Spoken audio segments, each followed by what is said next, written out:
మన జిల్లా పరిషత్ ఉన్నత పాఠశాల పాండరంగి నందు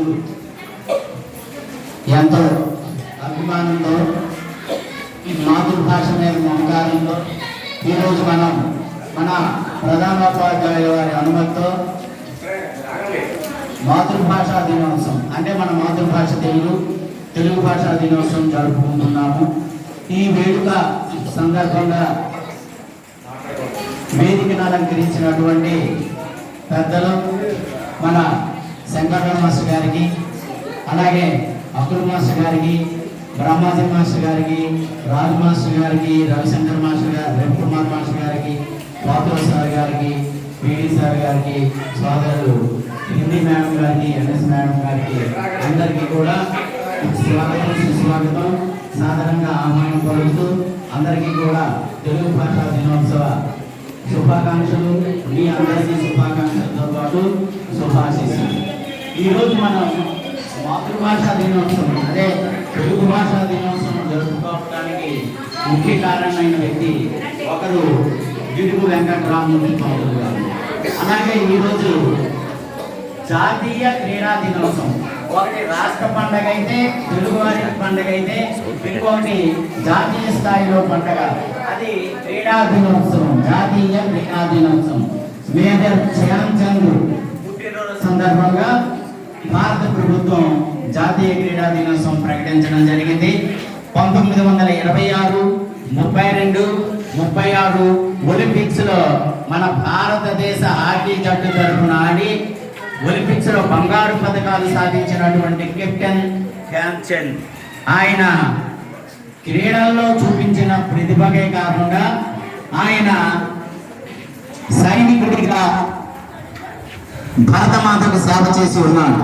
అతని పుట్టినరోజును పురస్కరించుకొని ఆయన పుట్టిన అలహాబాద్ ఉత్తరప్రదేశ్లో ఆయన పుట్టినరోజును పురస్కరించుకుని జాతీయ క్రీడా దినోత్సవం కూడా మనం జరుపుకుంటున్నాం. ఇలా 2 పండుగలు ఈ రోజు మనం జరుపుకోవడం చాలా చాలా సంతోషం. మనం అమ్మఒడిలో నుంచి నేర్చుకున్న భాష, అమృత భాష మన తెలుగు భాష. అక్షరాక్షరమందు ఆ సరస్వతి రూపు ప్రత్యక్షమునరించు ప్రథమ భాష. నన్నయాదుల నుండి నవయువ కవిదాక ఆత్మశక్తిని గూర్చు అమృత భాష. ఆర్తితో భక్తితో ఆర్ద్రతం పాడగా రాగానుకూలమౌ రమ్య భాష. వడ్ల కాపరి కూడా గుండెత్తి కోయిలై పద్యమాలాపించు హృదయ భాష. వెలయ త్యాగయ్య కృతులలో వెన్న పూస. విభుడు శ్రీకృష్ణరాయల విజయ ఘోష. జగతి ఏదైనా సాధించు జనుల శ్వాస. దివ్య వేదాల పనసన తెలుగు భాష.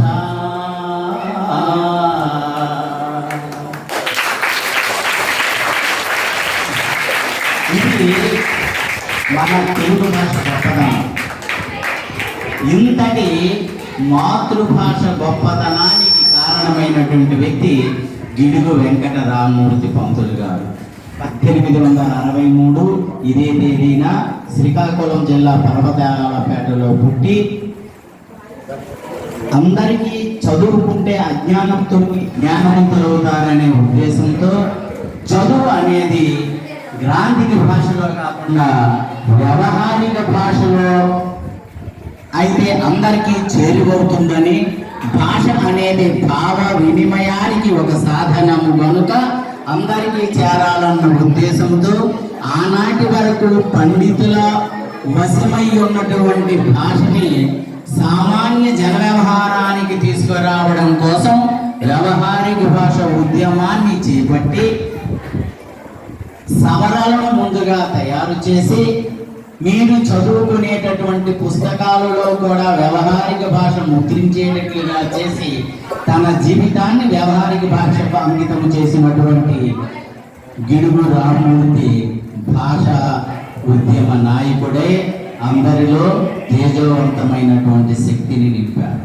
ఆయనకి కందుకూరి వీరేశలింగం గారు, సహాధ్యాయి గురజాడ అప్పారావు గారు కూడా సహకరించారు.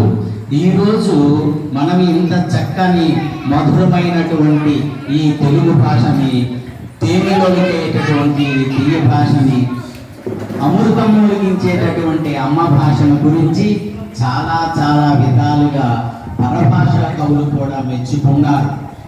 ద్రావిడ భాషా కుటుంబానికి చెందిన మన తెలుగు భాష క్రీస్తు శకం 6వ శతాబ్దం నుంచి కూడా అక్కడక్కడ మొదలై 11వ శతాబ్దానికి పరిపూర్ణ రూపంగా సంతరించుకొని సంస్కృత ప్రాకృత భాషల నుండి ఆంధ్రీకరింపబడి మహాభారత ఇతిహాసంగా మొదట తెలుగు భాషలో వచ్చింది.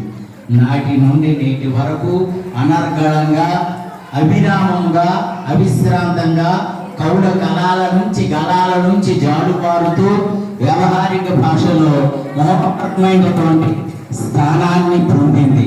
అలాంటి అమృత భాష మన తెలుగు భాష. అలాంటి భాష గురించి ప్రతి ఒక్కరూ కూడా పాటుపడ్డారు. కావ్యాలు రాశారు, ప్రక్రియలు రాశారు, ప్రాసనాలు రాశారు, అవధానాలు చేశారు, హరికథ, బుర్రకథ, యక్షగానం, ఒకటేమిటి భక్తి పాటలు, పద్యాలు, రకరకాల అన్ని రంజింపచేసి చేరువు చేసినటువంటి అమృత భాష. అలాంటి దివ్య భాషని పరభాషా పరాభవంతో అనగదొక్కటం జరిగింది. ఈ మధ్య మనం స్క్రిప్ట్లో కూడా చూస్తాం. ఒక స్కూల్కి ఒక డిఓ గారు వెళ్ళారంట. వెళ్ళి ఇలాంటి విద్యార్థిని లేపాడంట. ఎవరు? మన మైలుపల్లి భరణ్ కుమార్ లాంటి వాడిని. ప్రసాదం లేపి శివతపస్సుని ఎవరు పిలిచారా అని అడిగాడంట. అడిగితే I don't know sir, sir నీకు ఎరవలేదు సార్, సార్ నీకు ఎరవలేదు సార్ అన్నాడంట. అప్పుడు మాస్టర్ గారు అన్నారు, వీళ్ళు 5th క్లాస్ స్టూడెంట్స్, చాలా ఫస్ట్ క్లాస్ స్టూడెంట్స్, వీళ్ళకి ర్యాంకులు వస్తాయి, వీళ్ళు అలాంటి పని చేయరు సార్ అన్నారంట. ఇంతలో హెడ్ మాస్టర్ గారు వచ్చారంట. వచ్చి సార్ ఇది చాలా మంచి వాళ్ళు, వీళ్ళు కాదు 6వ తరగతి పిల్లలు ఉంటారని అన్నారంట. అప్పుడు ఆ 6వ తరగతి పిల్లలు అప్పుడు ఆ మేనేజర్ వచ్చి, అదే స్కూల్ కరస్పాండెంట్ వచ్చి, సార్ సార్ ఈ మాత్రం చిన్నదానికి ఎందుకు సార్ స్కూల్ మూసేయడం వద్దన్నారంట. ఆ తర్వాత నేను ఒక ఎడ్యుకేషన్ మినిస్టర్ దగ్గరికి వెళ్ళారంట. ఏంటంటే ఇలాంటి చిన్న చిన్న విషయాలకి అంత విలువైంది అక్కడ ఎందుకు కొలిసి పెట్టారు, ఇంకేదైనా పనండి అన్నారంటే ఎడ్యుకేషన్ మినిస్టర్. ఎడ్యుకేషన్ మినిస్టర్ ఎందుకని చీఫ్ మినిస్టర్ దగ్గరికి వెళ్ళాడంట. వెళితే ఎవడగా నీకు ఉద్యోగం ఇచ్చాడు, సరి చూసుకోలేవా, ఆ మాత్రం దానికే అంత చర్యలు తీసుకోవాలంటే ఆ డిఓ పిచ్చెక్కిపోయి అంటే ఆంగ్ల పాఠశాలలో చదివే పిల్లలకు తెలుగు రాదు, తెలుగు భాష పట్ల మక్కువ తగ్గని చెప్పడానికి సరదాగా చేసినటువంటి స్కిట్ అది. యాక్చువల్గా మీ చేత చేపిద్దామనుకున్నాను, మనకి ఏ టైం కుదరలేదు కాబట్టి. అంటే ఏదేమైనా పరభాషా జ్ఞానాన్ని సంపాదించాలి. ఆ పరభాషా ప్రభావంలో మన మాతృభాష యొక్క గొప్పతనాన్ని మరవకూడదు. మన మాతృభాషనే మాట్లాడాలి. మాతృభాషలోనే మనం, ఎందుకంటే అది వస్తే మిగతా భాషలు మనకు వస్తాయి. పరభాషలు అన్నీ నేర్చుకున్నా మాతృభాష మాధుర్యాన్ని మరవకూడదు. ఎందుకంటే తెలుగు భాష గొప్పది. ఆదిభట్ల నారాయణ దాసుని చిరకలసమువడిన తెలుగు, ఘంటసాల స్వరపేటిక చాటిన గీతా మాధురి నా తెలుగు, తెల్లదొరకు నిలువెల్ల వణుకు అల్లూరిందుకు నా తెలుగు, జబ్బ చరిచి పెను దెబ్బ తీయగల బొప్పిడి రోషం నా తెలుగు, వాణి హంసపై విహరించే వంశధార నా తెలుగు, నాగస్వరముల కులుకుల నాగావళి నా తెలుగు. ఆచార్యదేవ ఏమంటివి జాతి నమ్మకం సోమసుతుని కింద నిలువ అర్హత లేదంటువా, ఎంత మాట, ఎంత మాట! ఇది క్షాత్ర పరీక్ష కానీ క్షత్రియ పరీక్ష కాదే, కాదు, కాకూడదు. ఇది ఆ డైలాగ్ చెప్పాలంటే దమ్ము కావాలి. అది సీనియర్ అంటే అందరికీ అక్కడ చిన్న మిస్టేక్ కానీ మొత్తం డైలాగ్ వచ్చి ఇలా మనం తెలుగు భాష గొప్పతనాన్ని గురించి చెప్పుకుంటే చాలా. అందులోనే అంటాడు, అయినను మా సామ్రాజ్యం సస్యశ్యామలమై సువిశాలమని అలరారుచున్న అంగరాజ్యమునికి తండ్రి ముక్తాభిషిక్తుడిని గావించదా సోదర దుశ్శాసన అనర్ఘరవణ శక్తి కిరీటముల వేగము తెమ్ము మామ గాంధార సార్వభౌమ సునిశిరమణి మేయమండిత సింహాసనం అధిష్ఠింపుడు పరిచయలారా, పుణ్యంగా పరిచయలారా, రాధాసుడికి పాలా భాగమున కస్తూరి రేఖం దిద్ది తీసుకురండి. చాలా చక్కనైన అది గ్రాంధిక భాషలో చెప్తాడు. అది చెప్తే దమ్ముండాలి. అంటే భాష యొక్క గొప్పతనాన్ని తెలిపే. అలాగే దారుని రాజ్య సంపద మహంగుణకులమని కృష్ణ జోచి రంభోరుని జోరు దేశమున నుండగ పిలిచి యుద్ధనాత్మ మదీయ దుర్వారు బాహు పరివర్తిత చండ గదాభిఘాత ఉగ్నోరు తరుడు చేసెద సుయోగిని అని భీముడు చాలా గట్టిగా గంభీరంగా తత్వం పాడతాడు. అదే 7,000 పోరాడిన తర్వాత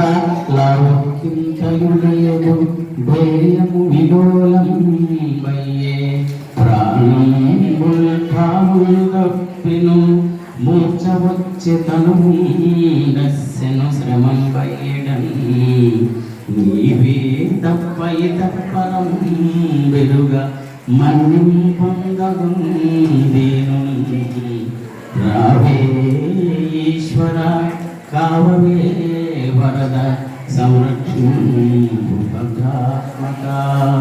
అని వేదనాభరితమైన భక్తితో పాడతాడు. స్థుతిమతి అయిన ఆంధ్ర కవి దోర్జటి పల్కులకేను అతులిత మాధురి మహిమా తెలిసెన్ భువనైక మోహనోద్ధత సుకుమారవార వనిత జనత ఘనత సంతత మధురాధరోదిత సుధార సధారలు గోరుటంచుమీ. ఇలా చెప్పుకుంటూ పద్యాలు పాడమంటూ పాడుతూ ఉంటాను.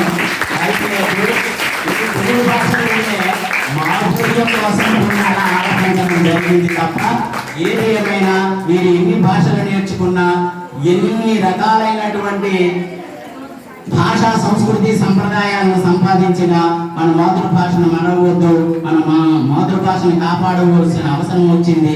మన మాతృభాషలో మాట్లాడదాం. మాతృభాషని పటిష్టతకై అందరం కృషి చేయాలని మనస్ఫూర్తిగా కోరుకుంటూ ఈ అవకాశం ఇచ్చిన శంకర మాస్టర్ గారికి హృదయపూర్వక ధన్యవాదాలు.